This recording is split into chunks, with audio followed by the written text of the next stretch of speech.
नमस्ते गुरुजी। जय गुरुजी महाराज। जय गुरुजी साध संगत जी। शुक्राना गुरुजी महाराज द मल्टीलिंगुअल जूम प्लेटफॉर्म की तरफ से समस्त गुरु परिवार का बहुत बहुत स्वागत है। आज एक बार फिर रेणु आंटी जी संगत के लिए उपस्थित हैं। गुरु महाराज जी की बहुत बहुत कृपा, बहुत आशीर्वाद गुरु परिवार की तरफ से हम उनका स्वागत करते हैं। Over to you Renu aunty.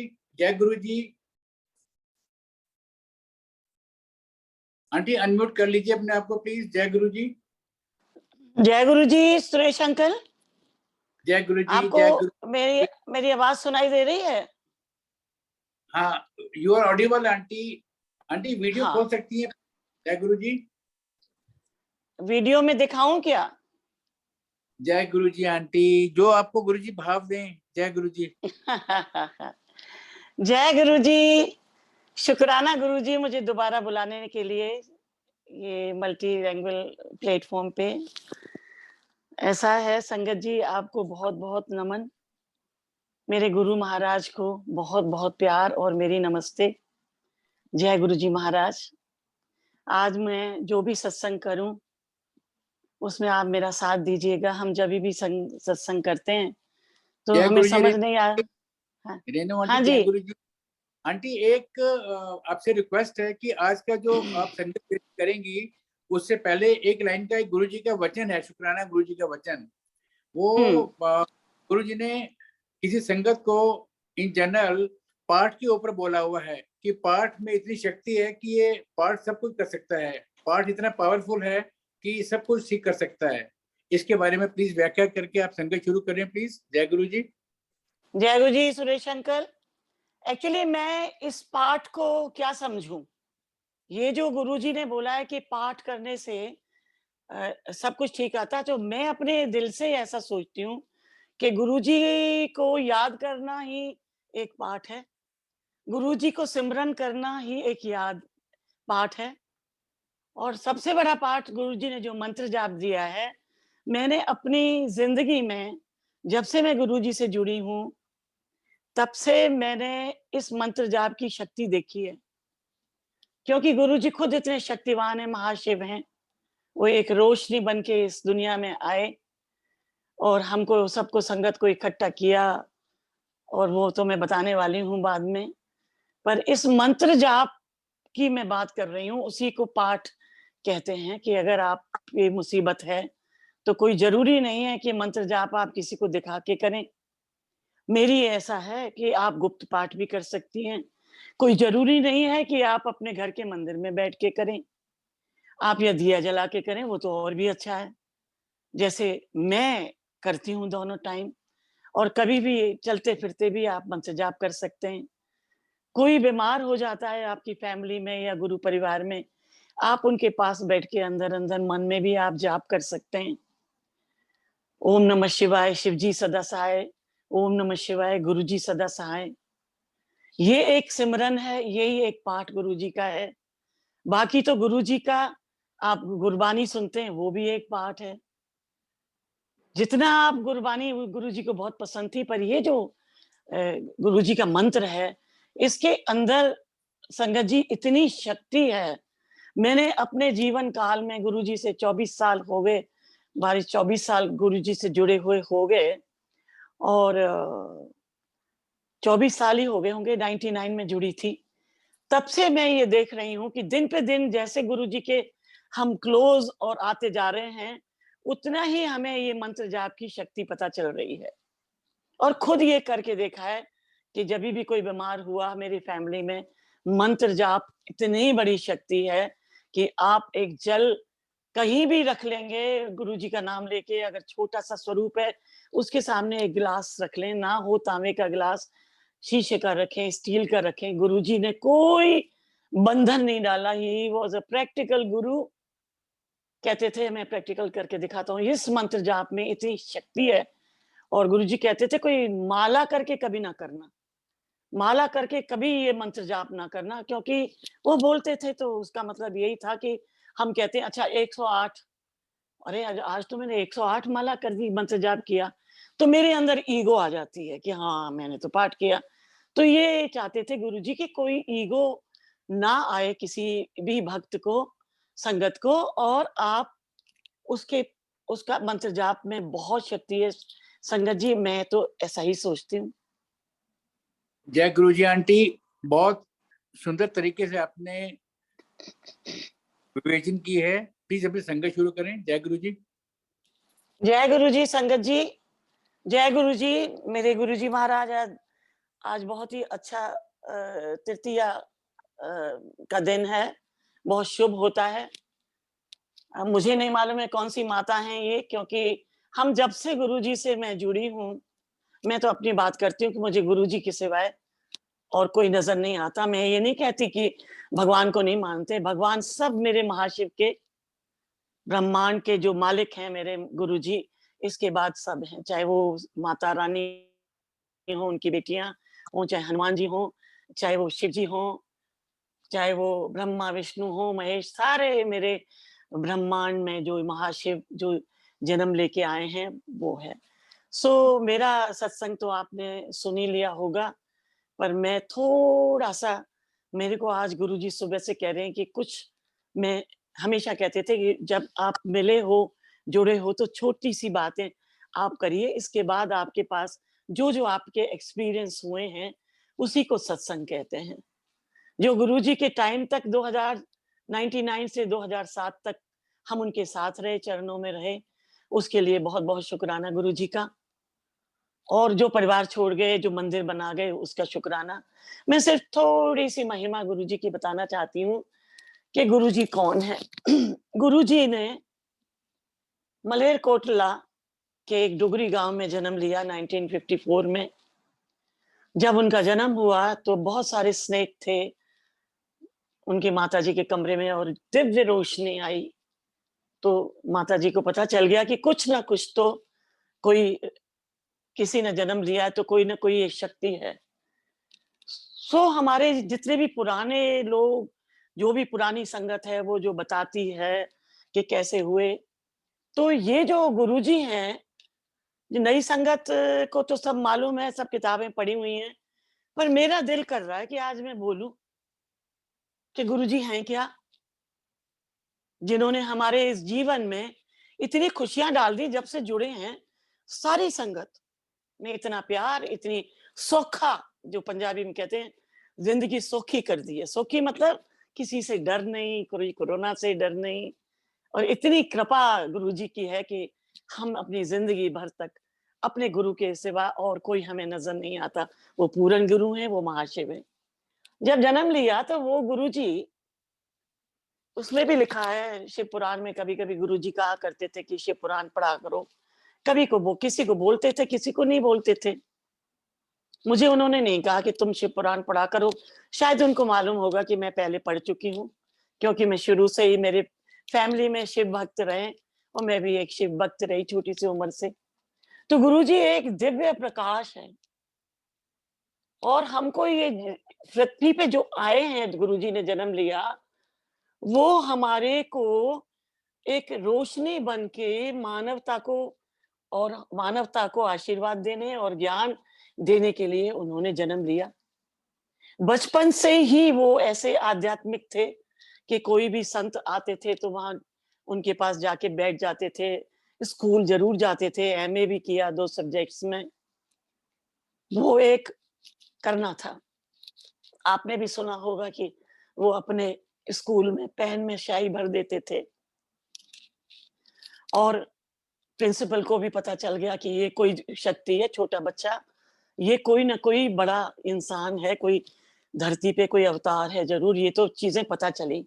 बहुत ही शुरू से आध्यात्मिक थे, पर पूरी पढ़ाई जो की है, जो एक शरीर रूप में आते हैं तो माँ बाप को हमेशा रहता है कि भाई पढ़ाई करो।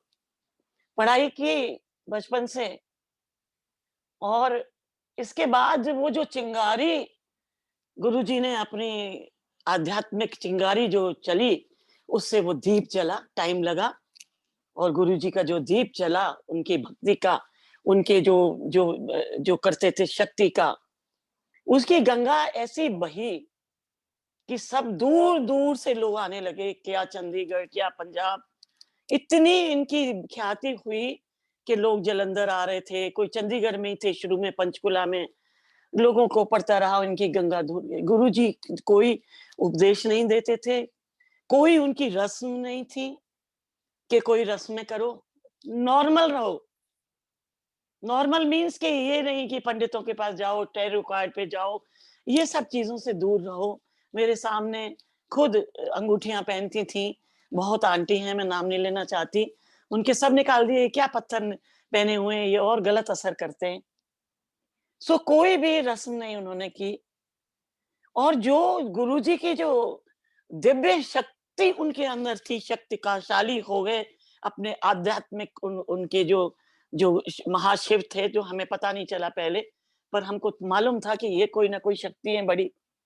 तो इतनी गुरुजी की सुगंध होती थी गुलाब की कि उस वक़्त भी 90 मतलब जब से गुरुजी वहाँ चंदी मंदिर 84 में थे या जो भी पंचकुला में थे, जो सुनते हैं हम लोग। मैं तो 99 में मिली काफ़ी देर में। तो सुनते थे कि जालंधर वाले बाबा हैं और उनके साथ खुशबू चलती है। कोई लोग कहते थे इधर लगा लिया, कुछ लगा लिया, पर नहीं, वो गुरुजी की दिव्य उनके शरीर से निकली हुई सुगंध पहले भी आती थी, आज भी आ रही है।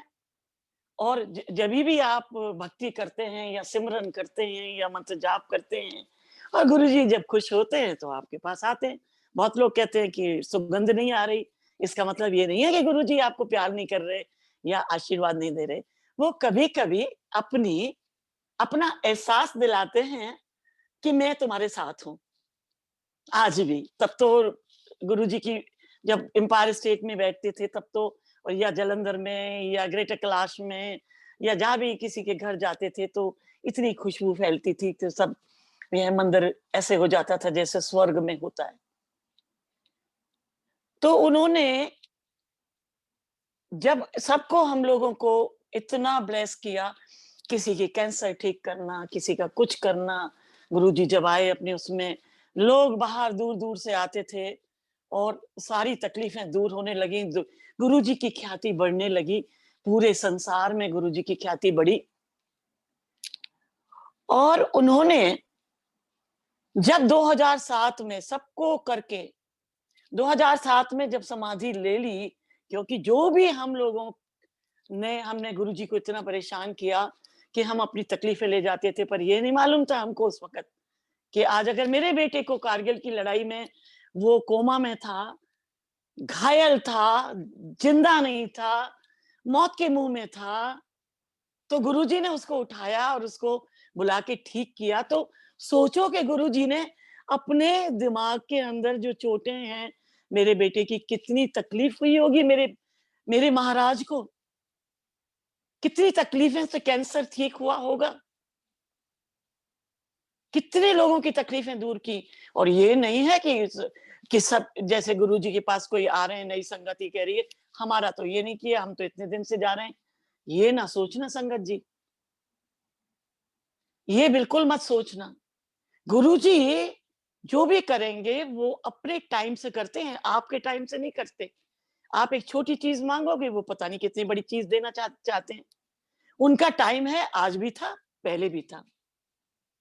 मुझे नहीं मालूम था कि मेरे बेटा कारगिल की 99 की लड़ाई में घायल हुआ। मैं बहुत ही शॉर्ट में बता रही हूँ, क्योंकि आज मेरा मन कर रहा है कि मैं जो गुरुजी की समाधि के बाद के भी जो सत्संग है, वो भी थोड़े-थोड़े आपके साथ शेयर करूँ, जिससे आपको सब मालूम है। सब पुरानी संगत हो, नई संगत, सब बराबर है। जो गुरुजी का सिमरन करे, वो ही भक्त है, गुरु की असली संगत है। कभी-कभी कहते थे गुरुजी कि यहाँ मेरे से मिलने आते हैं, उसमें से मुट्ठी भर मेरी संगत है, बाकी तो भीड़ है। तो क्यों कहते थे? वो इसलिए कहते थे कि कोई आते थे, अपना काम कराया और चले गए। दिल्ली की संगत को वो बोलते थे कि बहुत यहाँ पाप है और दिल्ली की संगत आती है, काम करा के चले जाते। मैं भी दिल्ली की ही संगत रही, वैसे तो राजस्थान से हूँ, पर मुझे बहुत प्यार दिया और हमें सबको प्यार दे रहे हैं। जब वो घायल हुआ वहाँ, मेरे बेटे की सिर्फ 6 महीने पहले शादी हुई। 99 के मई के महीने में खबर आ गई कि वो गिर गया पहाड़ी से, कोमा में चला गया, उसका ऑपरेशन हुआ। 2 महीने 1 महीने पूरा कोमा में था, गुरुजी ने ही वहाँ भी ठीक किया होगा और फिर दिल्ली में आ गया। कुछ नहीं मालूम उसको कि क्या माँ-बाप हैं, क्या पढ़ाई लिखाई है, क्या माँ बाप है, क्या खाना है, मुंह में डाल दो तो खा लेगा, पानी पिला दो तो खा लेगा, कौन सी जगह है कुछ नहीं मालूम। जब आरआर अस्पताल में आया, हम लोग वहां पंजाब से लेके आए इसको, जहां वो अस्पताल था श्रीनगर का वहां, तो इसको कुछ नहीं मालूम था। आप सोचो एक 30 साल का बच्चा जिसके जिसकी वाइफ को, अंकल को, जो मेरी बहू है, जो इतनी भक्ति में आज भी भक्ति करती है क्योंकि गुरुजी ने उसको भी दर्शन दिए। उसको थोड़ा धीरे-धीरे वो गुरुजी से भक्ति में जुड़ी, पर आज वो बहुत जुड़ी हुई है क्योंकि उसके पति को दोबारा जन्म दिया। उसने साथ नहीं छोड़ा अपने पति का। सबसे बड़ी बात एक एक एक एक औरत की, जो एक हिंदुस्तान में ही भारतवर्ष के अंदर ही ऐसी महिला हम लोग हो सकती हैं जिनके संस्कार ऐसे हों। अब मैं शॉर्ट में मैं नहीं बताना चाहती कि क्या हालत थी मेरी वहाँ। एक माँ-बाप की हालत, मेरे हस्बैंड भी आर्मी के, मेरा दूसरा बच्चा आर्मी में, सभी आर्मी की फैमिली में भी आर्मी वाले की बेटी। तो हमारे ऊपर क्या बीतेगी कि 30 साल का बच्चे को कुछ नहीं मालूम। खाना नहीं खा सकता, मुँह में पानी डाल दो, दे दिया, बिठा दिया तो बिठा लिया, नमस्ते करने के लिए बोलो तो कुछ नहीं। मतलब आप समझ सकते हैं कि he was in a very bad condition. But doctors army के बहुत हेल्प की और काफ़ी उसको इम्प्रूवमेंट कर रहे थे। इतने में हमारे एक मेजर गिल हैं। कभी भी संगत जी, जो जिसने भी आपको गुरुजी से मिलाया है, उनको ना भूलना। उनका तो हमेशा शुक्राना करना कि भई शुक्राना आपका जो आपने हमें पूरन गुरु से मिलाया। मैं उससे पहले किसी गुरु को नहीं मानती थी, आगरा में रहती थी, पढ़ती थी। शादी के बाद तो वहाँ राधा स्वामी में कभी-कभी 10+2 कर रही थी, तो सेंटर पढ़ता था। पर मैं बिलीव नहीं करती थी। इसके बाद तो गुरुओं के बारे में बहुत सुना। मेरे तो शिव जी ही की भक्ति करती थी, माता रानी की करती थी। बस इनके इनके ही शिव जी की भक्त मैं हमेशा से रही। सो इसलिए हम उन्होंने मेजर गिल ने बताया, इंदु गिल ने, क्योंकि इंदु गिल को ब्लड कैंसर हुआ था, वो गुरुजी ने ठीक किया। तो वो गुरुजी से बहुत क्लोज हो गए, हमें गुरुजी के पास ले गए। हम पहुंच गए एम्पायर स्टेट। हमने एम्पायर स्टेट में कदम रखा, इतनी खुशबू। हमने सोचा मंदिर होगा, गुरुजी होंगे, जैसे गुरु होते हैं वैसे होंगे, पर इतनी सुंदर सा उस वातावरण, उसमें सीढ़ी से उतरे, हस्बैंड वाइफ में। मेरी बहू को मैं नहीं ले गई थी उस दिन, और वहां जाके हमने देखा कि एक महाराजा की तरह येलो चोले में गुरुजी बैठे हैं, लोगों की लाइन बनी हुई है। थोड़े से हम देर थे तो 2-4 ही लोग थे, और मेजर गिल गए और उन्होंने गुरुजी के पास जभी भी माथा टेक के गुरुजी के कान के पास खड़े हो गए लेफ्ट में। और जैसे ही हमने हमको बताया था कि ऐसे माथा टेकना है, तो हमने वैसे ही माथा टेका, मेरे हस्बैंड ने टेका। तो जो उनको बोला गुरुजी ने, वो मैं बाद में बताऊँगी, वो मुझे बाद में बताया। और जब मैंने माथा टेका, तो मैंने उनके पैर छुए, जूतियाँ सामने जोड़े रखे हुए थे, खुशबू फैल रही थी। ऐसे लग रहा था कि जैसे पता नहीं कैसे किसी गार्डन में आ गए हैं, और ऐसे जैसे हिप्नोटाइज़ हो जाते हैं, मंत्रमुग्ध पहला ही दिन। मुझे बिल्कुल नहीं कोई इफ एंड बट्स कि भई मैं इनको परचाने के लिए आ रही हूँ कि ये मेरे बच्चे को ठीक करेंगे या नहीं। कोई भी विचार नहीं आया। इसलिए नहीं आया कि मैंने मैंने जैसे ही वहाँ गई, तो मैंने अपना सिर ऊपर उठाया तो मुझे शिव जी के जैसे जटा में होते हैं, बहुत भयानक, जैसे वो जटाओं में जैसे गुरुजी होते वो हैं, महाशिव, ऐसे दर्शन की झलक लगी। तो मैंने कहा मैं शिव जी को मानती हूँ, शायद मेरा ये शक होगा। गुरुजी ने मेरे पैर छुआ, मैंने गुरुजी को हाथ जोड़ा, गुरुजी ने प्रसाद उठाया, गुरुजी ने कहा चिंता नहीं करनी, पुत्र ठीक हो जाएगा। ये वर्ड्स थे जो आज मैं गुरुजी के अपने साँस निकलने से पहले तक, अगर मॉर्निंग में, इवनिंग में, हर बार ये शुक्राना ना करूँ कि मेरे बच्चे को पूरा ठीक किया, तो मेरे से बुरा कोई नहीं होगा ज़िंदगी में। मेरे गुरु ने तो पहले दिन ही मुझे इतनी दी, क्योंकि गुरुजी को हमेशा गुरुजी कहते थे ईगो नहीं होनी चाहिए, और दूसरी बात है कि नीवा रहना चाहिए।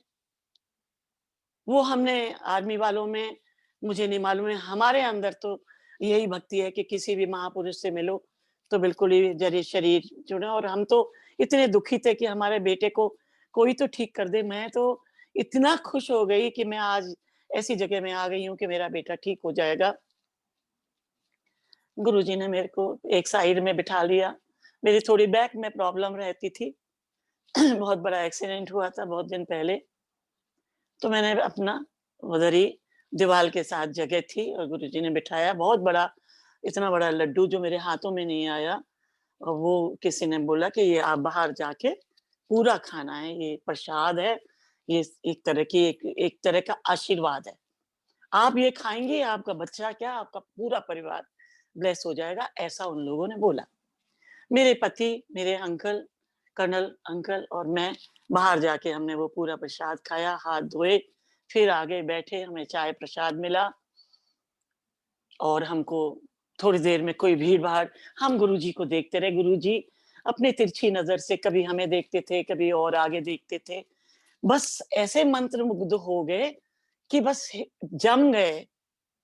गुरुजी को देखते ही जाएँ और आज भी देखते ही जाते हैं। आज वो शरीर रूप में नहीं है तो क्या हुआ? आज उनका स्वरूप रख के तो रखते हैं, सभी रख रही हैं, पुरानी हो, नई हो, आप वो बोलते हैं, वो हँसते हैं, वो सब कुछ करते हैं। बस उनको उनके साथ जुड़ने का तरीका हर एक संगत का फ़र्क है, मेरा कुछ फ़र्क है, मैं उनसे किस तरह बात करती हूँ, वो मेरा फ़र्क है, किसी संगत का कुछ है। पर जिस तरह से भी प्यार हम गुरुजी को दें, उसी से गुरुजी खुश होते हैं। तो इसके बाद गुरुजी ने मेरे को बोला कि पुत्र नु ला सकती है, रेणु आंटी आप बैठो। मैंने सोचा मेरा नाम बुलाया है इन्होंने, मेरा नाम तो पूरा रेणुका सिंह है, पर घर में मेरे को रेणु ही बोलते हैं। तो उन्होंने, गुरुजी ने बुलाया और मैंने कहा हाँ जी। मैं दूसरे दिन, अब शॉर्ट कर देती हूँ, मैं दूसरे दिन आर्मी अस्पताल से परमिशन लेके बेटे को रात को ही ले आई और फिर दूसरे दिन हम उसको तैयार करके, जीन्स, वो नहलाती भी मैं ही थी, वो नहा नहीं सकता था, नहला के सब कुछ करके और हम लोग शाम को फिर दूसरे दिन पहुंच गए। उसको सीढ़ियों से उतरवाया। एम्पायर स्टेट में आपको मालूम है वो सीढ़ियां है, वो उतर नहीं सकता था, ना ही वो बैठ सकता था। कुर्सी पे बैठना है तो बैठे। उसके बैक में भी चोट थी, घुटने में भी चोट थी गिरने से, और डैमेज था पूरा ब्रेन। ले आए, गुरुजी के सामने किया, मैंने गुरुजी के नमस्ते करवाई उसके दोनों हाथ करके, क्योंकि वो नमस्ते गुरुजी के ऐसे देख रहा था, आंखें आंखें वो तो आंखें रही नहीं ना जो उसकी थी पहले चोट लगने से पहले, ऐसे थी जैसे ब्लैंक है, कोई देख रहा है, उसे पता ही नहीं गुरुजी की तरफ देख रहा है, ना हंस रहा है। गुरुजी ने मुस्कुराए, उसको मैंने हाथ ऐसे किया और गुरुजी ने बड़ा सा लड्डू उसके पास रख दिया, जबकि वो बूंदी का लड्डू बिल्कुल पसंद नहीं करता। तो बूंदी का लड्डू था। इतने में ही देखो मेरे मालिक की बातें, उनको मालूम था कि रेणु आंटी इसको नहीं संभाल पाएगी अकेली। उन्होंने आवाज लगाई, कर्नल अंकल इधर आओ, ये ले जाओ, इनको बाहर इसको खिला के लाना, पूरा खिला के लाना। जहाँ आज गणेश जी है ना, वहां उसको मेरे अंकल ले गए, धीरे धीरे पकड़ के हेल्प की किसी ने सीढ़ियां चढ़ने में और खिला के और ले आए। और कह रही हूँ, इमेजिन संगत जी, उसको गुरुजी ने कहा बिठाओ इसको, उसको वहां बिठा दिया, वो बैठ गया। और आपको विश्वास नहीं होगा कि देखो गुरुजी की शक्ति, देखो गुरुजी का आशीर्वाद, देखो गुरुजी का कल्याण, कि वो बैठता नहीं था जमीन में, वो जमीन में बैठा। चाय प्रसाद भी लिया, लंगर आया तो 2 लोग और थे, 2 लोग और थे, खाना मैं देती थी खाने को। तो मैं हमेशा टुकड़ा काट के उसके मुँह में डालती थी, जिससे वो खाए, और 1 गिलास पानी का भी रखा, क्योंकि गुरुजी के लंगर में मिर्च बहुत होती थी। और वहाँ के लोगों ने बता दिया था कि इसको ना बेटे को उसके पूरा खिलाना है, इसी से ये ठीक होगा। तो मैं डालती तो मेरे हाथ से उसने रोटी छीन ली। रोटी छीन के जैसे पागलपन सा होता है। गुरुजी ने उसको शक्ति दी, उसमें डिबो-डिबो के दाल में खा रहा है, मिर्ची लग रही है, आँखों में से आँसू निकल रहे हैं, मैं उसको पानी की घूँट पिला रही हूँ। कभी गुरुजी को देख रही हूँ, गुरुजी मुझे देख रहे हैं। वो सब देख रहे थे कि इसके ऊपर, पर वो जो मिर्ची है ना, आज भी हम मंदिर में खाते हैं तो वो हमको खा लेनी चाहिए, वो उसके अंदर ही दवाई है। जब वो जलेबी दे सकते हैं, शुगर वाले पेशेंट को ठीक कर सकते हैं, तो मिर्ची से तो पता नहीं क्या-क्या ठीक किया। तो इस तरह से गुरुजी के पास गए हम, चलो वापस आ गए। क्योंकि बहुत लंबा हो जाता है मेरा सत्संग। इसके बाद ऐसा हुआ कि गुरुजी ने दोबारा कहा कि कल आना है और एक जग लेके आना है, बड़ा-सा। तो उन्होंने कहा ठीक है, हम लोग गए मार्केट से जग लिया दूसरे दिन, और पुत्तन नु डाला ना अस्पताल में छोड़ो, दवाई चलती रहनी, ऐसे करके बोल के गुरुजी ने हमें आज्ञा दी। दूसरे दिन हम जग लेके गए, जग को ब्लेस किया, मुँह में जग लाई हो रेणु आंटी? मैंने कहा हाँ जी गुरुजी लाई हूँ। तो जब सब लोग चले गए थे तो हमको बिठा के रखा और बहुत प्यार दिया, ऐसा जैसे कि अपना कोई भी नहीं दे सकता परिवार का। मेरे गुरु महाराज ने इतना प्यार दिया, इतने प्यार से देखा, उस मंत्र जाप कुछ अंदर खोला और उसमें अपना जल डाला और बंद कर दिया। कुछ उनमें उसमें गुरुजी ने बोला, कहते इसको खोली ना, रात भर इसके सिराने रखना और बताना नूह को कि इसको माँज के रोज भरना है जग को। 1.5 किलो का जग है वो, 1.5 पौने 2 किलो का। आज भी जल पी रहा है, 23 साल हो गए। आज भी वो उसी का जल आधा पीता है, 1 गिलास, और बाकी से नहाता है, जैसा गुरुजी ने बताया। उसको जल को पीते रहा, ठीक होते रहा, और हमको गुरुजी कहते रहे तुम आंधे रहो। आंधे रहो का मतलब ये था, उन दिनों हमें नहीं मालूम था, अभी संगत बहुत समय कहती है, कुछ कम कर दिए थे कि संगत को बोल देते थे कि तुम 1 दफ़े आना, तुम 2 दफ़े आना, फिर 4 दफ़े कर दिया था। उन दिनों 99 में तो मेरा ख़्याल है हम 4-5 दिन तो हम जाते ही थे। गुरुजी ने बोला था आते रहा करो, कभी मना नहीं किया, कभी ऊपर नहीं पहुँचाया, अपने पास ही बिठाया और बहुत प्यार दिया। इस तरह से धीरे-धीरे करके गुरुजी ने वो छोटी-छोटी तस्वीरें हमें बाँटी। मैं बहुत सारी लेना चाहती थी, मैं लालची थी तो मुझे 6-7 मिली, मेरे पास आज भी हैं, और बहुत अच्छा लगता है उनकी चीज़ें लेके। एक छोटा-सा रुद्राक्ष भी है मेरे पास उनका, और जो मिस्री की से जो वो था, वो गुरुजी ने हमारे सामने जैसे करते थे, हमें थोड़ी मालूम था। अगर ऐसे मालूम होता कि ये जो गुरुजी लड्डू दे रहे हैं, कि भई महाशिव दे रहे हैं अपना प्रसाद, इससे मरते हुए भी इंसान जिंदा हो सकते, तो रखना लेते हम लड्डू। पर हमारा तो रखना अलाउड नहीं था वहाँ, बिकॉज़ जो वहाँ खाई तो मिठाई, वो सॉरी दवाई, और जो बाहर ले जाओगे घर में तो वो मिठाई है। तो इसलिए हम नहीं लेते थे। हाँ, मिश्री वग़ैरह जो मिली वो तो ज़रूर हमने रखी, किसी ने नहीं रखी, हमने शुरू में नहीं रखी, बाद में हमारे पास मिली, हमें रखी, इसके बाद तो काफ़ी लोगों ने उसको डिस्ट्रीब्यूट किया, जो ब्लेस किया।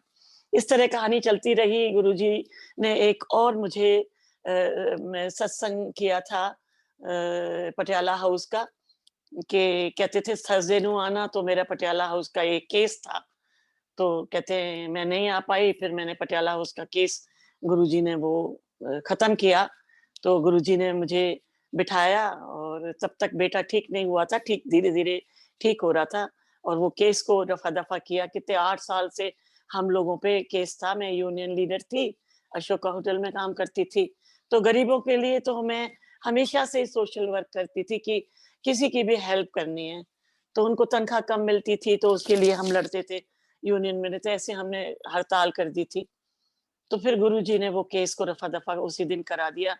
तो जब मैं गई तो एकदम बोले, "हो गया ना खत्म केस?" मैंने कहा, "हाँ जी गुरुजी, थैंक यू।" और गाड़ी को ऐसे उड़ा के वहाँ पहुँचा दिया पटियाला हाउस। 10 मिनट्स में मैं गाड़ी चला के वहाँ पहुँच गई। सब गुरुजी की वजह से हुआ, उन्हीं के कल्याण उन्होंने किया, और मैं चुपचाप बैठ गई। मैंने देखा कि कोई अंकल कुछ बोल रहे हैं कि मेरी वाइफ का गुरुजी ने प्रसाद दिया, मेरी वाइफ का टेस्ट हुआ, तो शुगर बिल्कुल ठीक थी। इस तरह तो मैं ये सोचती थी कि गुरुजी ये क्या बुलवाते हैं सबसे? तो मेरे को नहीं मालूम था कि ये सत्संग होता है। तो हम नए-नए तो थे, महीना ही भर हुआ था जाए हुए। इसके बाद फिर गुरुजी, मैंने कहा कि आज मेरे साथ भी कार लेके जब मैं पटियाला हाउस गई हूँ और मैंने गुरुजी का नाम लिया, तो उसने मेरा केस ही हम लोग बाइज्जत बरी कर दिए। हमें जेल नहीं जाना पड़ा। हम तो यूनियन लीडर थे, कोई ऐसा मर्डर थोड़ी किया। तो मैंने कहा कि मैं भी बता दूं क्या गुरुजी को? मैं दिल में ही सोच रही हूँ। तब तक मुझे नहीं मालूम था कि गुरुजी अंतर्यामी है या उनको सब मालूम है। ये तो पता चल गया था कि रेणु आंटी बोला है तो उनको मालूम है। मैंने पूछा था मेजर गिल से कि आपने मेरा नाम बताया? कहते नहीं, इनको नाम बताने की ज़रूरत नहीं। ये आपका पिछला जन्म, ये जन्म, अगला जन्म सब है। हम पता नहीं कब से जुड़े हुए हैं गुरुजी से। गुरुजी ऐसे ही नहीं बुलाते, गुरुजी का बुलावा आता है तभी गई। गुरुजी ने मेरे बेटा का चोट ना लगती तो मैं ना बुलाती, ना ही आज पूरन गुरु से मिलती। और इसके बाद मेरे बेटे का सब कुछ ठीक होता गया। फिर एक शादी का, तो मुझे कहते हैं कि रेणु आंटी उठो, सत्संग सुनाओ। अब मेरे को समझ ना आया कि मैंने कहा गुरुजी सत्संग तो मुझे तो नहीं आता करना। जब मेरा बेटा का सत्संग होगा तो वो ठीक होगा तब मैं सत्संग सुनाऊंगी ना। कहते नहीं, वो नहीं, बेटे का नहीं, वो सुनाओ, पटियाला हाउस वाला, गाड़ी पहुंच गई, वो वाला सुनाओ। अब बताओ, मेरे को समझ में ना आए कि मैंने तो कोई पटियाला हाउस का नाम ही नहीं लिया, मैं दिल में ही सोच रही हूँ, तो गुरुजी को कैसे पता चला? उन्होंने फट से मुझे खड़ा कर दिया। अब पहले मैंने कहा गुरुजी मुझे नहीं मालूम मैं क्या बोलूं। कहते ओके ओके, अच्छा ऐसा करे, दस दे कि तुम कौन हो, अपनी इंट्रोडक्शन दो। मैं इतनी पागल महाशिव के सामने, भगवान के सामने अपनी बड़ाइयाँ, जो गुरुजी कहते हैं कि अपनी बड़ाइयाँ ना करो, अपने आराम से रहो। तो जब गुरुजी ने बोला तो मैंने बोल दिया कि मैं Ashoka hotel senior housekeeper join किया, देन मैं यूनियन लीडर बन गई बहुत मजबूत। और फिर इसके बाद मैंने हमने हड़ताल की तो उसमें हमें पुलिस वालों को मार दिया, उन्होंने हमें तंग किया तो वो केस हमारे ऊपर लग गया। मैं एक अकेली लेडी यूनियन लीडर थी और 3 और थे। तो मैंने तो कहते हाँ, फिर आगे बताओ। मैंने कहा आगे गुरुजी मेरे को तो सिर्फ हनुमान जी मंदिर नज़र आया। कनॉट प्लेस से कब-कब मैं पटियाला हाउस पहुँच गई मुझे यही नहीं मालूम। और कब-कब मैंने जज से कहा कि गुरुजी का नाम लेके कि जज साहब प्लीज़ हमको तंग मत करो, हमने कुछ नहीं किया, हमारे केस से हमको पीछे छुड़ाओ। और गुरुजी ने ऐसा किया कि गुरुजी ने टाइम बदल दिया, पुलिस वालों को टाइम 11 बजे दे दिया, हमारा 10 बजे दे दिया। उनको चिट्ठी चली गई कि 11 बजे करना, वो आए नहीं। जज ने बोल दिया कि अब तो पुलिस वाले आए नहीं, तो ये केस को खत्म करो, बहुत दिन से चल रहा है। इस तरीके से गुरुजी ने फिर मेरे से वो सबसे पहला वाला सत्संग करवाया था। फिर मैं बैठ गई, बड़े मंद-मंद मुस्कुरा रहे, तो मैं कहती थी मैं बड़ी गुस्से वाली थी गुरुजी, और मैंने हड़ताल करवा दी। हमने बोल दिया कोई नहीं खाना बनाएगा, चलो सड़क पे। तो सब हमारी बात सुनते थे। तो फिर गुरुजी ने कहा ठीक है, फिर बैठ गई। वो सत्संग पहला सत्संग था। उसको जब समझी कि सत्संग वो होता है कि जो एक्सपीरियंस होता है, जो आपके साथ गुजरा है, जो गुरुजी ने किया है, वो सत्संग होता है। तो कहते हैं कि जो सत्संग सुनाता है, उसका भी भला, और जो सत्संग सुनता है, उसका भी भला। तो ये भला सुरेश अंकल का भी, और जो अपना गुरुजी का मंदिर का प्लेटफ़ॉर्म है, उनका भी। हम लोग तो मीडिया में आते नहीं थे, पर वो कभी ऐसा हो गया, हमारा एक वायरल हो गया मेरा एक वीडियो, जो कि सन 14 का था, जोधा फार्म का। जनरल का ये अपने जनरल कपूर थे, और अपने अंकल थे, शर्मा अंकल, कमांडर शर्मा, उन्होंने बुलाया और सत्संग करवाया था। उस दिन जब मैंने बहुत रो-रो के अपने बेटे का पहला सत्संग वहाँ किया, तो लोग वहाँ, आँखों में आँसू थे लोगों के, कि किस तरह से देखो आर्मी वालों की लाइफ होती है, और आर्मी वालों को इतना प्यार करते थे गुरुजी कि देखो देश की सेवा करते हैं। फिर मुझे एक कार्ड दिया, शादी का कार्ड था, और हमें नहीं मालूम था, हमें बोला कि उसमें लिखा था his holiness Guruji coming on that farm house, और इस तरह से था। तो हम चले गए, उसमें सिर्फ ओम और वो लिखा हुआ था, गुरुजी लिखा हुआ था, बस खाली गुरुजी का नाम नहीं था।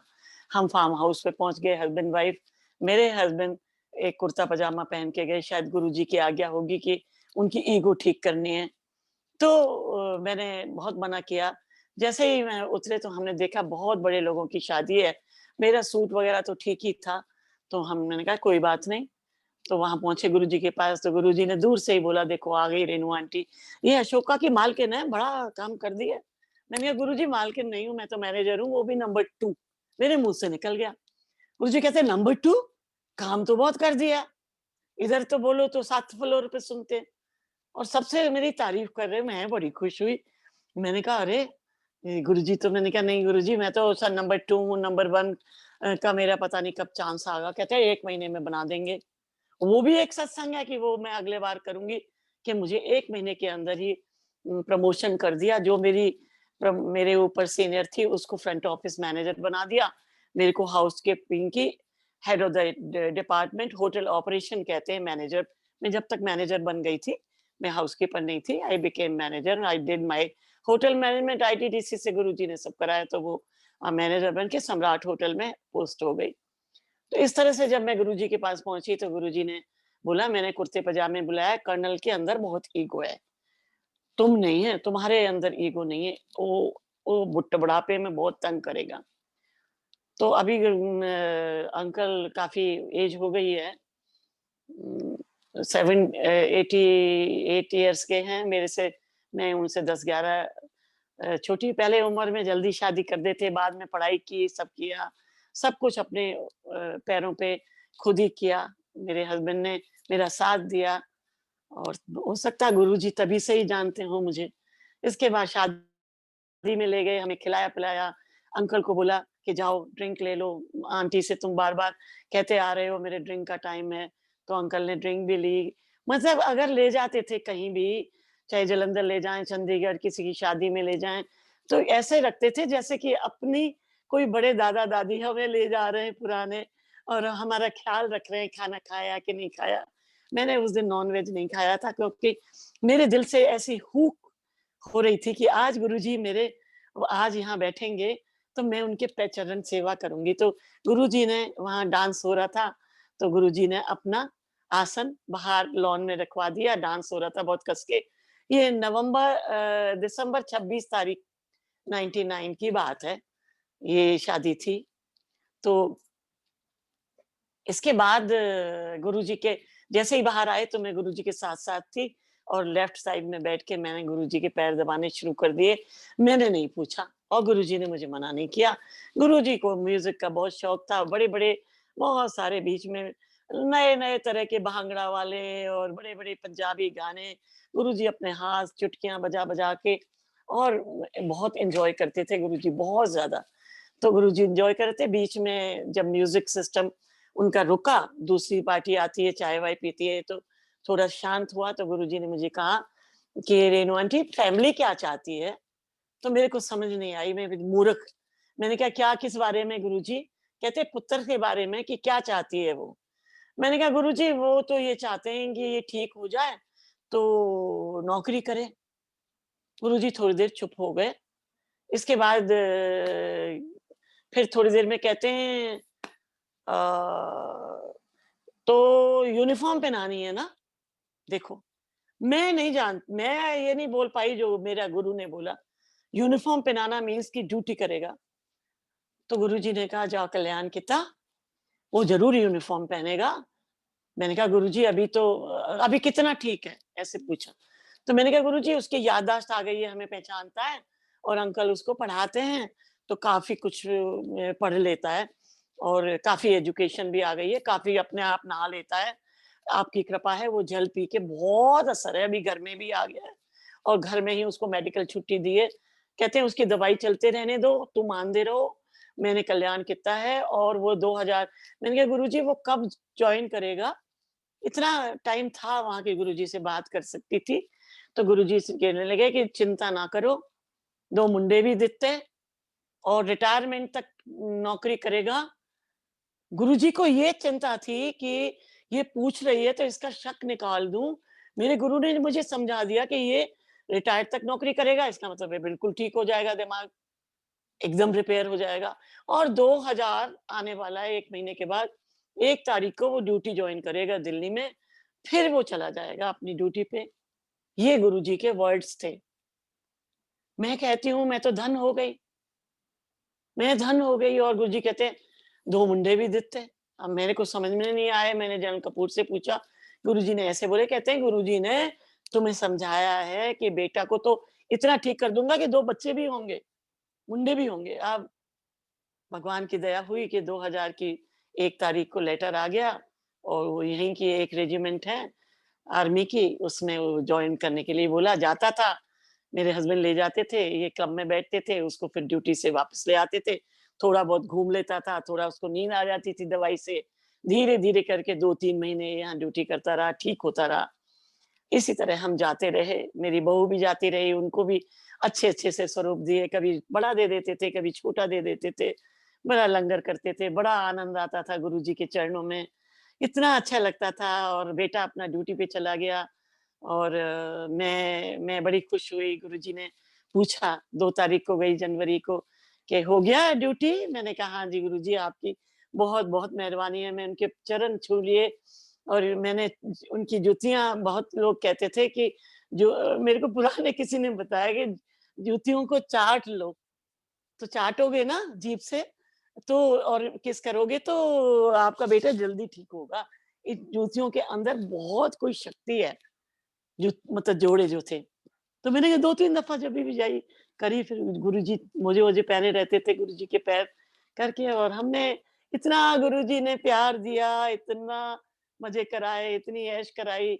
हम तो तर ऐसा लगता था कब जाएँ, कब गुरुजी का वो प्रसाद खाएँ, कब लंगर करें। और ये ऐसे तो मेरे बेटे को उन्होंने आज भी वो नौकरी कर रहा है, देवलाली में है। रिटायर हो गया था, रिटायर के बाद गुरुजी ने 4 साल उसको और बढ़वाए, उसके जन्मदिन पे ये गिफ्ट दी।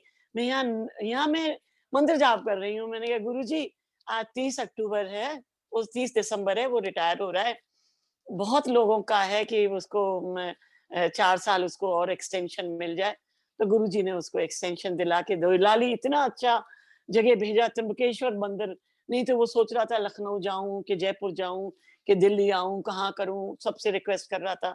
अरे रिक्वेस्ट क्या करनी है? वो मालिक बैठा है तुम्हारे पास मेरे बेटे, तुम्हारे को रक्षा करने के लिए, वो हमेशा तुम्हारे ऊपर ब्लेसिंग है। तुम जल प्रसाद गुरुजी का ले रहे हो रोज, रोज उससे नहा रहे हो। गुरुजी उसको सपने में आते हैं, हमारे सपने में भी आते हैं, पर उसके तो उसको उठा देते थे, पुत्र उठ जा, तूने जल नहीं पिया, पुत्र तेरा काम हो जाएगा, चिंता नहीं कर। बहुत दफे चिंता करता है, वो पेपर वर्क नहीं हुआ, ये पेपर वर्क नहीं हुआ, मेरी पेंशन के जो पैसे थे वो नहीं आए, सब गुरुजी उसका कर रहे हैं। और इसके बाद समाधि जैसे ली है, तो आप ये संगत जी ना सोचें कि क्या है। जैसे गुरुजी के मंत्र के बारे में मैंने बोला कि बहुत शक्ति है, माँगना नहीं पड़ता। म कहते थे माँगो नहीं मुझे मानो, ठीक है। पर हम अपनी दिल की बात तो कह ही सकते हैं ना गुरुजी से। अब हम कितनी दफ़े ऐसे होते हैं। मैं अपने ग्रैंडसन को लेके आ रही थी, सन 12 की बात है, मॉल से आ रही थी और एक गाड़ी बहुत ही तेज़ आ रही थी और इतनी तेज थी बसंत कुंज के रास्ते पे, वो गलत ड्रंक था और वो लाया। और मैंने कहा जय गुरु जी, और एक साइड में गाड़ी करके मैंने दबाया, पर फिर भी वो मेरी जो मेरी ड्राइवर सीट है, मैं ड्राइव करती हूँ, तो उधर ऐसा दबा गया कि वो सीट जो जो दरवाजा था वो अंदर घुस गया, मेरे को टच किया, पर मेरे एक स्क्रैच नहीं हुआ। फिर मेरा ग्रैंडसन छोटा सा था, कहता है दादी मैं उसको पकड़ूं उस कार वाले को। मैंने कहा नहीं, गुरुजी ने हमें बचा दिया। मैं गाड़ी लाई, फिर किसी ड्राइवर को मैंने बोला, उसको हॉर्न किया, उन्होंने जबरदस्ती दरवाजा खोला, फिर मैंने इंश्योरेंस से जाके वो गाड़ी ठीक कराई और गुरुजी का शुक्राना किया। हर टाइम गुरुजी हैं साथ में। मेरे हस्बैंड को जिंदगी दी बिल्कुल डेड बॉडी करके, बोलते थे कि इनको ले जाओ, उनको दी, दोबारा जिंदगी दी, कोरोना से बचाया। आज जितना कोरोना के टाइम में संगत से हम जुड़े हैं, इतने सत्संग हुए घर घर में, क्या मैं महिमा बताऊं उनका, तो अंत नहीं है। गुरु जी की महिमा हमारे बोलने के हमारी कोई औकात नहीं है। हम तो हमें तो कहते हैं गुरु जी, अरदास करते हैं हमें तो एक गरीब समझ के अपने चरणों में रखना। हम हमको जो आपने हमारे परिवार पे, गुरु परिवार पे, जभी भी मैं कहती हूँ कि आपने हमारे परिवार की रक्षा कर रहे हो, आज भी कर रहे हो, किसी को कोरोना नहीं होने दिया, कितने लोगों को बचाया, तो प्लीज गुरुजी, मेरे गुरु परिवार है ना पूरी दुनिया में, सबको भक्ति देना। सबको सब सत्संग कर रहे हैं, सब इतनी भक्ति आपके अंदर है जो कि कोई पुराना और नया नहीं होता। वो इतनी उनकी निराली जो महिमा है, वो किसको क्या दे दें आपको पता ही नहीं चलेगा। आपकी मर्जी से ना तो वो गुरुजी के मंदिर कोई जा सकता। कहते थे मेरे गुरु में इतनी लाइनें रहेंगी तुम्हें मुझे क्या कहते हैं लाइनों में खड़े होना मुश्किल होता था। कभी मंदिर भी ले जाते थे, गुरुजी का जन्मदिन होता था तो वहाँ मंदिर भी हम गए, कितना अच्छा लगता था। गुरुजी चाँद में अपनी दिखाते थे। गुरुजी की तस्वीर बोलती है, कहते थे इस मंदिर जो मंदिर गुरुजी आपका बहुत शुक्राना कि ऐसा मंदिर बना के 12 लिंगों का की शक्ति आपने डाली है मेरे महाशिव। पास से भी कोई निकल जाएगा, एक पक्षी भी घायल होगा वो भी ठीक हो जाएगा। तो हम इंसान हैं, बस भक्ति करते रहो। संगत जी कहीं नहीं गए गुरुजी। उस वक़्त अपने ऊपर शरीर पे लेते थे, हमें पता नहीं था हमने गुरुजी को कितना अनजाने-अनजाने हमने दिया। आज हम बस दिल से प्यार करते हैं हर एक का, हर एक संगत का अपना तरीका है जुड़ने का। मंत्र जाप अगर कर रहे हैं, सिमरन कर रहे हैं, आपका अपना तरीका है, मेरा अपना तरीका है। मैं अपने गुरु से स्वरूप में बात करूँ या मैं चलते-चलते बात करूँ, गुरुजी सब सुनते हैं, सब सुनते हैं। मेरी बेटी गुरुजी की रिस्पेक्ट करती है। मेरी बेटी दामाद आए हुए थे, उनको थोड़ी-सी तकलीफ थी, उनका ऑपरेशन भी हुआ था मेरी बेटी का। तो मेरे पास आती है कि मम्मी 1 मिनट आओ। मैंने कहा क्या हुआ? कहते हैं कि कमरे में पूरी गुलाब की खुशबू है। आप कहती हो ना कि गुरुजी की खुशबू आती है। मैंने कहा हाँ, तो कहते हैं पता नहीं मैंने ऐसे हाथ जोड़े थे गुरुजी को उधर वो मंदिर भी हुई है, जाके आई है पर वो अपना रिस्पेक्ट करती है, मानती है। तो कहते हैं बहुत मैं आई, मैंने कहा पता नहीं मुझे आएगी या नहीं। तो मेरी बेटी जब मेरे कमरे में दे देती हूँ, तो मैं उसमें आई तो बहुत खुशबू थी। बस वो कोई ऐसे रही, कोई 2 मिनट के करीब खुशबू थी, इसके बाद और कोई गया, उसको किसी को खुशबू नहीं आई। मेरे दामाद को आई, मेरी बेटी को आई। तो खुशबू जो है उनकी चलती है तो वो गुरुजी की अपनी मौज है, उनकी मर्ज़ी, आप उनसे जुड़िए। आप उनसे बात करिए जैसे आप मुझसे बात करें कि रेणु आंटी या मेरा बेटा बोले कि मम्मी मेरे को ये तकलीफ हो गई, मुझे ये तकलीफ हो गई, मुझे ठीक करो। तो गुरुजी से ये माँगना नहीं है, गुरुजी को बताना होता है। मैं कभी-कभी कहती हूँ गुरुजी मेरे तो ये ऐसे-ऐसे हो रहा है, ऐसा काम चल रहा है तो आप तो बहुत ही आप मेरे साथ हैं। तो वो एक तरह का बताना हो जाता है तो उनकी तो महिमा ही निराली है। गुरुजी से इतने जुड़े हुए की निराली है, कितने सत्संग हो रहे हैं, क्या चाय प्रसाद लंगर में आशीर्वाद है। जो चाय प्रसाद है अपने घर में भी चाय प्रसाद आप रख लेंगे, तो भी अच्छा है। और अपनी संगत का जहाँ भी हो रक्षा करिए, कोई जल प्रसाद माँगे तो आप उनको दीजिए, कोई स्वरूप माँगे तो आप उनको दीजिए। ये तो गुरुजी का कोई उत्तराधिकारी नहीं है। एक जो दिव्य ज्योत होती है ना, उसका कोई गुरुजी कहते थे कोई मेरा उत्तराधिकारी नहीं, कोई बिचौलिया नहीं।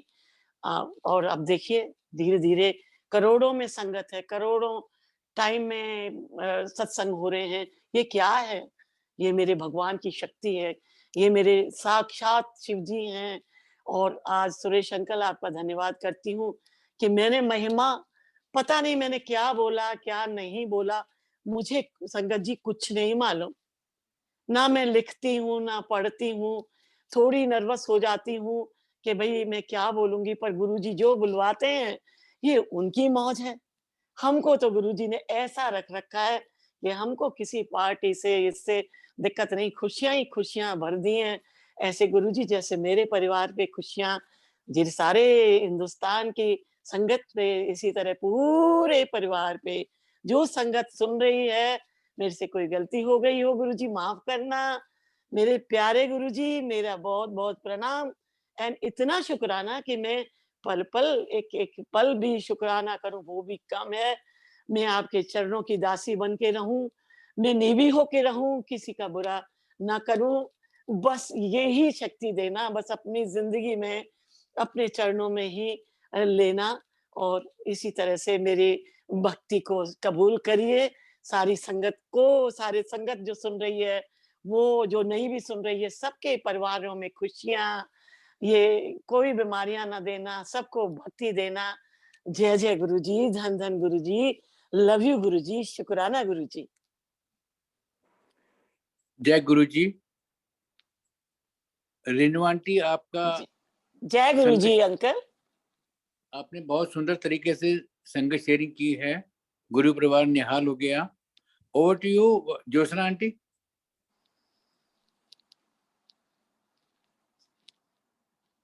ये तो सब गुरुजी की कृपा है।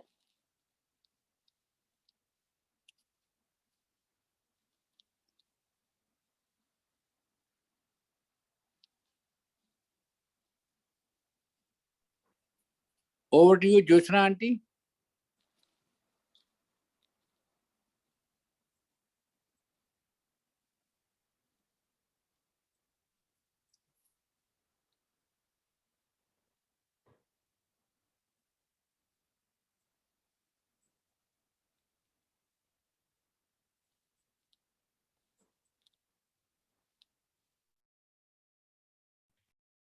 जय गुरु जी, शुक्राना गुरु जी, अनंतम शुक्राना आज के सत्संग के लिए। संगत जी, you can unmute yourself and जय गुरु जी। सुरेश शंकर। जय गुरु जी। आंटी जय ज्योत्सना गुरु जी, शुक्राना गुरु वहाँ जी। से जय गुरु जी। अंकल मैं पहले अनम्यूट नहीं कर पा रही थी, अभी मुझे राइट मिले अनम्यूट करने के। Okay okay over to you Jyotsna aunty. जय जय गुरु जी की संगत, प्यारी संगत को नमस्ते। जैसे जय गुरु जी के टाइम जब चोले में थे हम लोग सब नमस्ते बोलते थे गुरु जी को, फिर जय गुरु जी शुरू हुआ। एंड रेणु आंटी का सत्संग, रेणु आंटी बहुत डेडिकेटेड संगत है गुरु जी की, बहुत प्यारी संगत, इतना प्यारा सत्संग सुना। और गुरु जी कहते हैं एक सत्संग आप जितनी भी बारी सुनोगे आपको उतनी ब्लेसिंग्स मिलेंगी। ये नहीं होता कि नहीं जी ये रिपीटेड सत्संग, ऐसा कुछ नहीं होता। और रेणु आंटी आप मुझे सुन पा रहे हो?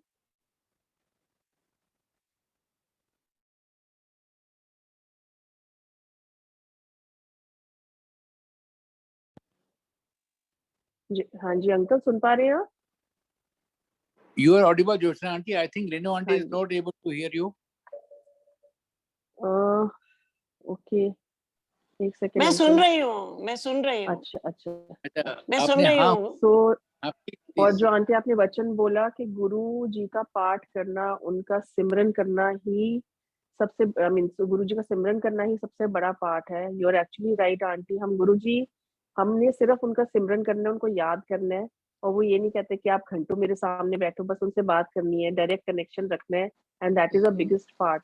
वो ये नहीं कहते कि आप 8 घंटे कोई पाठ करो या आप अमृत वेले उठ के पाठ करो। वो कहते हैं मुझे लिपस्टिक लगाते हुए भी, नहाते धोते, कोई अपने ऑफिस का काम करते, खाना बनाते भी मुझे याद करो। तो जो अगर आप खाना बनाते हुए याद करो तो वही खाना आपका लंगर में या प्रसाद में कन्वर्ट हो जाता है।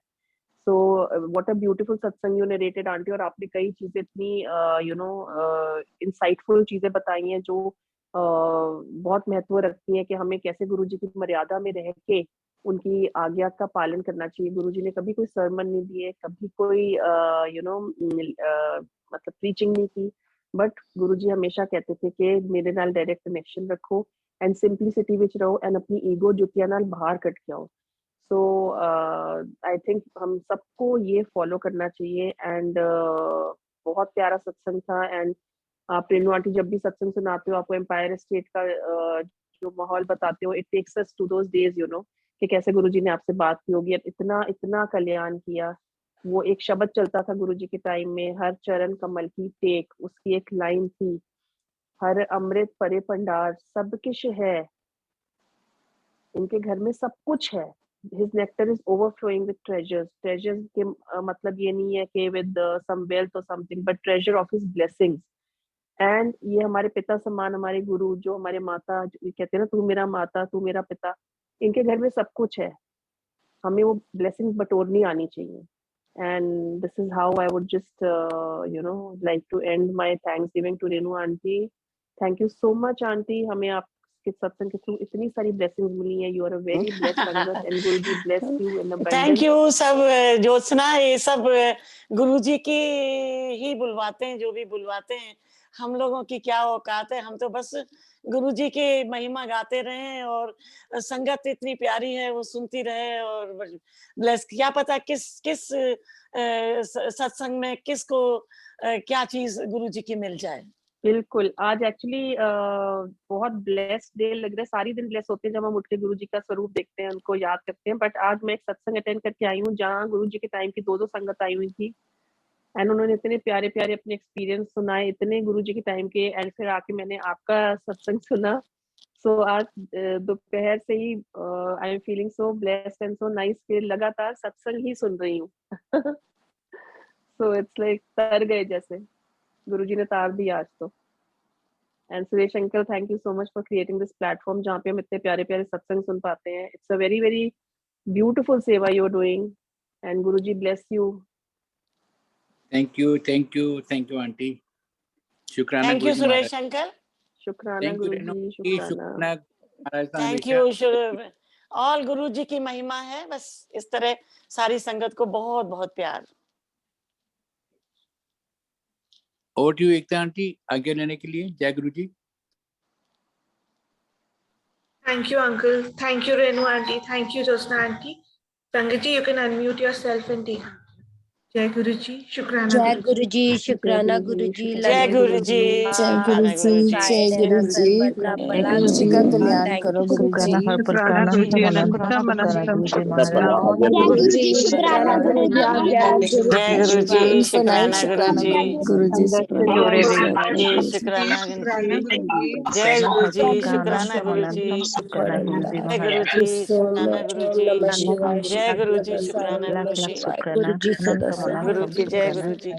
जय गुरु जी, जय शुक्राना गुरु गुरु जी, जी। शुक्राना जय गुरु शुक्राना जी, शुक्राना शुक्राना गुरु जी। शुक्राना जय गुरु जी, शुक्राना जय शुक्राना। गुरु ओम जी। नमः शिवाय, शिव जी जय सदा शिव साई। जी ओम नमः सदा शिवाय, साई। गुरु जी सदा ओम नमः साई। शिवाय, ओम गुरु नमः जी सदा शिवाय, शिव साई। जी सदा साई। ओम नमः शिवाय, गुरु नमः जी शिवाय, शिव जी सदा साई। जय हो, जय हो, जय हो। लव यू मेरे जय गुरु जी, जय गुरु ji. Love you, love you, love जय गुरु जी, अनंतम जय गुरु शुक्राना। शुक्राना गुरु जय जी। गुरु जी। शिवाय शुक्राना मेरे पास। ओम नमः शिवाय, गुरु जी सदा साई। लव यू गुरु जी। अनंतम शुक्राना गुरु जी। जय गुरु जी, शुक्राना गुरु जी। सो जय स्वीट। गुरु जी, शुक्राना गुरु जी। अरे सो स्वीट। जय गुरु जी, शुक्राना गुरु जी। जय गुरु जी, शुक्राना गुरु सो जी। Sweet, so sweet. जय गुरु जी। नाम का तप रखने भोनी लाका होता है जब शब्दों पर राज्य पास विकट जय भी चरनामों को चिब्बी चरनामों को चिब्बी चर। अरे वाह। जय गुरु जी, थैंक यू। जय गुरु जी। शुक्राना गुरु जी, शुक्राना गुरु जी। अरे वो आपका क्या